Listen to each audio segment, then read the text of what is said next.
On November 22, 1987, PBS member station WTTW was broadcasting the latest Doctor Who episode. The episode was suddenly interrupted by television static, out of which a strange figure emerged. The man who arrived on screen was an anonymous person wearing a ghastly Max Headroom mask. The man was talking in unconnected sentences in a distorted voice, mentioning various people and quoting advertisement slogans. The man's freakish performance was completed with fits of laughter, babbling, and moaning. After the approximately 1 minute long spectacle, the focus shifted to the man's bare buttocks being whipped by a person in a French-made costume. Neither the faces nor the identities of the people in the video have been revealed to this day. What the confused and disgusted public had witnessed was a broadcast signal intrusion. Someone hacked the television signal in order to broadcast the creepy, unintelligible messages. Who was behind the hijacking or what the desired effect of it was in the first place remains a mystery to this day.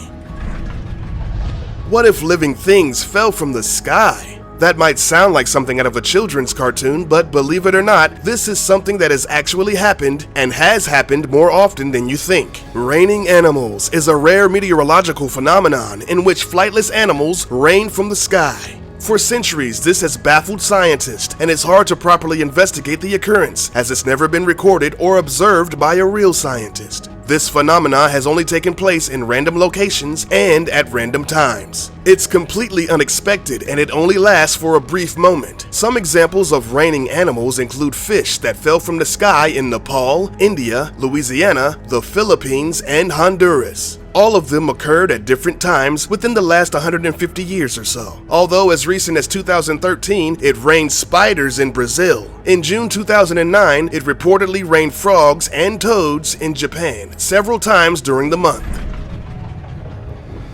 In Seattle, at the intersection of 10th and John, rests a nostalgic Coke vending machine from the 1970s. A testament of pop culture, this old, scruffy-looking machine has buttons labeled Mystery and seems like an amusing artifact of the past. And yet, it's so much more than that. The vending machine, contradicting its appearance, still works and dispenses a variety of current Coke products, as well as some that have been off the market for years. For the past 15 years, the graffiti-marked machine has been functioning properly, popping out drinks for those who feed it 75 cents. Still, no one has seen it being refilled in more than a decade. The ghost machine seems to be popping out drinks out of nowhere. No one has yet offered an explanation on how the machine doesn't run out of drinks, and if there's someone who refills it. How have they managed to remain unseen for such a long string of time?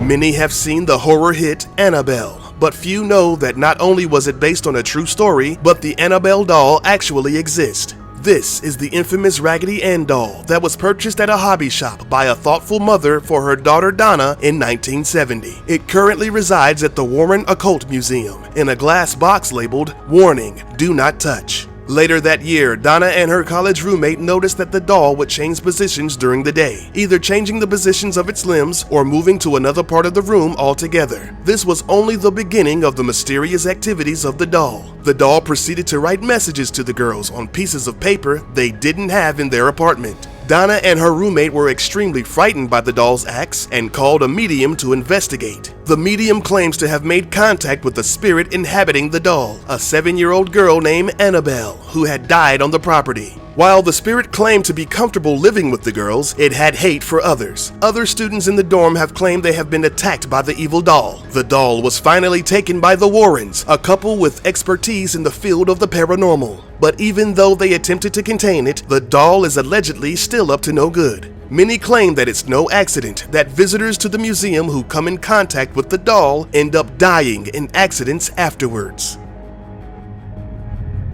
Since the 1950s, people in different areas of the world have started complaining of hearing what is now known as the hum. The hum is a steady droning sound, somewhat like the sound of an engine, which buzzes in the background endlessly, being loudest during the night. Bristol, England was one of the first places where the hum was reported by 800 desperate people looking for a way to stop the ceaseless noise that had started being an unwelcome presence in their lives. Since then, cases of people being haunted by the hum have been reported in many countries on different continents. Researchers investigating the phenomena support the reality of its existence, stating that it's highly unlikely to be a product of mass hysteria. Research has been done extensively, and many theories have been entertained. Industrial equipment, high-pressure gas lines, electrical power lines, low-frequency electromagnetic radiation, tinnitus, and even seismic activity, but none of them were proven right. For over 40 years, the phenomenon has continued to remain a mystery.